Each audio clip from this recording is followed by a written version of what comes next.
विमला देवी बहुत ही अच्छी औरत थी। उसकी एक जवान बेटी थी जिसका नाम निशा था। लेकिन विमला देवी बहुत ही गरीब थी। उसके पास बेटी के दहेज का तो छोड़ो, उसकी साधारण सी शादी के लिए भी पैसे नहीं थे।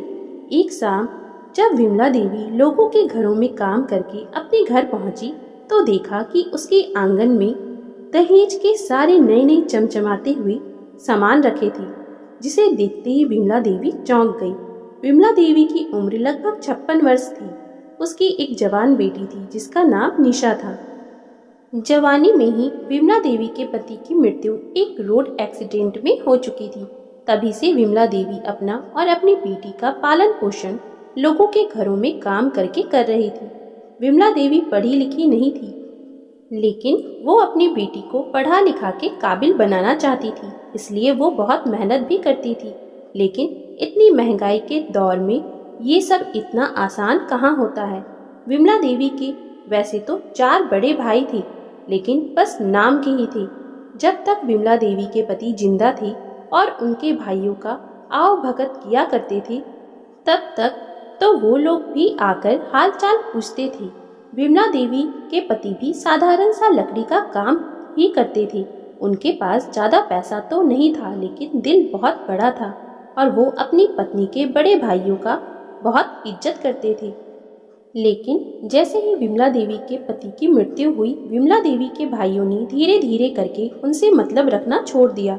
अब तो वो लोग भी कभी हालचाल तक पूछने नहीं आते, इस डर से कि कहीं उसकी गरीब बहन उन लोग से कोई मदद ना मांग ले। लेकिन विमला देवी बहुत ही सम्मानित औरत थी। कम पैसे होने के बावजूद भी उसने कभी अपने भाइयों के आगे हाथ नहीं फैलाया। विमला देवी दिल की बहुत ही भली औरत थी। उससे जो भी बन पड़ता था, जितना भी कर सकती थी, अपने शरीर से ही सही वो दूसरों की मदद कर दिया करती थी। जब उसके पति जिंदा थे और उनकी बेटी भी छोटी थी, तब उसके घर के पास से रोज एक सब्जी वाला जाया करता था। वो आवाज लगाते हुए जाता था। विमला देवी के पास जब पैसे होते तो वो थोड़ी ताजा सब्जी उस ठेले वाले भैया से ले लेती थी। और विमला देवी की एक आदत थी कि वो जिससे भी सामान लेती या किसी प्यासे को देखती तो उसे ठंडा ठंडा मटके का पानी पिलाती, जिसे पीने के बाद लोगों के मन से एक ठंडी आह निकलती, जिससे विमला देवी का मन भी तृप्त हो जाता। वो रोज एक मटका अलग से साफ करके भर लेती थी ताकि कभी ठंडे पानी की कमी न हो सके। आसपास के सभी लोग भी ये जान चुके थे कि विमला देवी एक बहुत ही अच्छी महिला है। उस सब्जी वाले भैया को आते काफी समय हो चुका था और उसे विमला देवी के मटके का पानी पीने की आदत भी हो गई थी। वो रोज उसके घर के बाहर बैठकर 2 गिलास ठंडा मटके का पानी पीता, उसके बाद ही वहां से कहीं और ठेला लेकर निकलता था।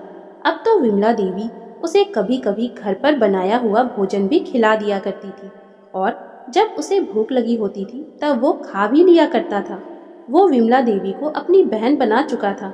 उसकी कोई सगी बहन नहीं थी, इसलिए वो सकुचाते हुए रक्षाबंधन के दिन एक राखी भी खरीद कर ले आया और विमला देवी से बोला, बहन, क्या आप मुझे ये राखी बांध सकती हैं? ये देखकर विमला देवी का मन रुआंसा सा हो गया। वो झट से राखी लेकर उस सब्जी वाले भैया के हथेली में बांध दी और घर पर बने पुआ से उनका मुंह भी मीठा कराया। सब्जी वाले के पास ज्यादा पैसे तो नहीं थे, क्योंकि वो अभी ठेला लेकर ही सुबह सुबह अपने घर से निकला ही था। फिर भी उसने विमला देवी के हाथ में सगुन के 51 रुपए पकड़ाए और ढेर सारी हरी हरी सब्जियां जबरदस्ती विमला देवी के घर पर रख गया। ये देखकर विमला देवी बहुत ही भावुक हुई। फिर कुछ साल के बाद ही विमला देवी के पति की मृत्यु हो गई और उसे अपना उस जगह का किराए का घर छोड़कर निकलना पड़ा और एक पुरानी बस्ती में आकर रहना पड़ा, क्योंकि विमला देवी का पति कमाने खाने वाले लोग थे, इसलिए उसके पास ज्यादा कुछ भी सामान नहीं था। विमला देवी को बहुत परेशानी का सामना करना पड़ा। कभी उसके पास राशन के लिए पैसे नहीं होते तो कभी सब्जी के लिए। बेचारा वो सब्जी वाले भैया भी उस वक्त वहां नहीं थे जब विमला देवी के पति की मृत्यु हुई थी। वो उस समय अपने गांव अपनी माँ के पास गए हुए थे, क्योंकि सब्जी वाले भैया अपनी मुंह बोली बहन को बिना कुछ बोले कभी कभी जबरदस्ती सब्जी की एक थैली रखकर चले जाते थे। जब वो 20 दिनों के बाद वापस गांव से लौटे और अपनी मुंह बोली बहन से मिलने उसके घर गांव से कुछ फल सब्जी और कुछ सामान लेकर मिलने पहुंचे, तो उनको ये सब खबर मिली, जिससे उनको भी बहुत आघात हुआ। वो अब कहाँ चले गए, इसका पता उन्होंने लगाने की बहुत कोशिश की, लेकिन किसी को इस बारे में पता नहीं था कि वो ये मकान छोड़कर किस जगह गए हैं। उधर विमला देवी अकेली अपनी बेटी के साथ कई मुश्किलों का सामना कर रही थी। कुछ साल ऐसे ही बीत गए। अब विमला देवी की बेटी 18 साल की हो चुकी थी और वो अपनी माँ की मदद करने के लिए छोटे बच्चों को ट्यूशन पढ़ाया करती थी। वो खुद तो एक सरकारी स्कूल में पढ़ी बच्ची थी, लेकिन पढ़ने में काफी तेज और काबिल बच्ची थी। सब लोगों को विमला देवी की बेटी के बारे में पता था और उनका पहले से कुछ रहन सहन ठीक हो चुका था, क्योंकि विमला देवी के साथ उनकी बेटी भी बिना एक पैसा फालतू खर्च किए बिना ट्यूशन के पैसों से विमला देवी को मदद करती थी और वो 2 साल से थोड़े अच्छे मकान में रहने लगी थी। आसपास के लोग भी अच्छे थे। सभी लोगों को विमला देवी की बेटी निशा के बारे में पता था कि वो कितनी मेहनती और शालीन लड़की है और उसके लिए अब अच्छे और साधारण परिवार से रिश्ते भी आने लगे थे। विमला देवी भी चाहती थी कि वो जीते जी अपने इस फर्ज को निभा दे, क्योंकि निशा का उसकी माँ के अलावा कोई नहीं था। लेकिन विमला देवी को यही चिंता सताती थी कि उसकी शादी के लिए पैसे कहाँ से आएंगे। दोनों माँ बेटी जो भी कमाती थी उससे तो घर का किराया और खर्च ही मुश्किल से निकल पाता था। शादी के रिश्ते आने के बाद भी वो अपनी बेटी के लिए कुछ कर नहीं पा रही थी। और एक दिन कुछ ऐसा हुआ जिससे विमला देवी के पैरों तले जमीन निकल गई और उसकी आंखें फटी की फटी रह गई। वो जब लोगों के घरों में काम निपटाकर अपने घर लौटी तो उसके रूम के बाहर आंगन में शादी के दहेज के सारे सामान भरे पड़े थे, जिसमें नए चमचमाते हुए बर्तन, एक अलमारी, एक पलंग, नई सूटकेस, सुंदर सुंदर कपड़े, छोटे मोटे कुछ सामान और साथ ही एक लिफाफा जो उसकी बेटी को कोई देकर गया था।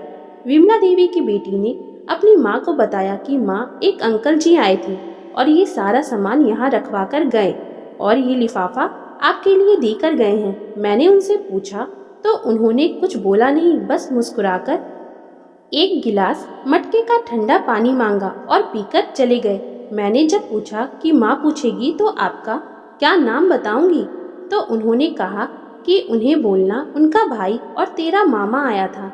ये सुनते ही विमला देवी की आंखों से झरझर आंसू गिरने लगे। एक गिलास मटके के पानी और एक राखी ने इतना बड़ा फर्ज निभा दिया, उसने तो कभी सोचा भी नहीं था। सगा भाई होते हुए भी कभी उन्होंने हाल चाल तक नहीं पूछा और आज इस भाई ने बिना कुछ बोले सगे से बढ़कर फर्ज निभा दिया। जब विमला देवी ने वो लिफाफा खोला तो उसमें 40,000 रुपये और एक चिट्ठी भी थी, जिसमें लिखा था, बहन, बड़ी मुश्किल से तुम्हारा पता मिला है और मुझे सब कुछ पता चल चुका है। तुम्हें मेरी भांजी के लिए अब चिंता करने की कोई ज़रूरत नहीं है। उसका मामा अभी जिंदा है, बस तुम उसकी शादी की तैयारी शुरू करो। मैं कुछ दिनों बाद फिर से मिलने आऊँगा। आज खून से बढ़कर दिल का रिश्ता साबित हो गया और खुशी खुशी विमला देवी ने अपनी बेटी का रिश्ता एक अच्छे परिवार में तय किया और उसका मुंह बोला भाई, जो आज एक सब्जी मंडी का मालिक बन गया था, वो उसका मामा बनकर हर फर्ज निभा रहा था। आज विमला देवी का दिल बहुत खुश था। इससे ये साबित होता है कि निस्वार्थ से की गई छोटी सी सेवा भी कभी निष्फल नहीं जाती। तो दोस्तों, अगर आपको हमारी आज की ये कहानी अच्छी लगी हो तो कृपया आप हमारे चैनल को लाइक, शेयर और सब्सक्राइब जरूर करें, जिससे हम आपके लिए और भी अच्छी अच्छी कहानियाँ लाते रहें। Thank you for watching.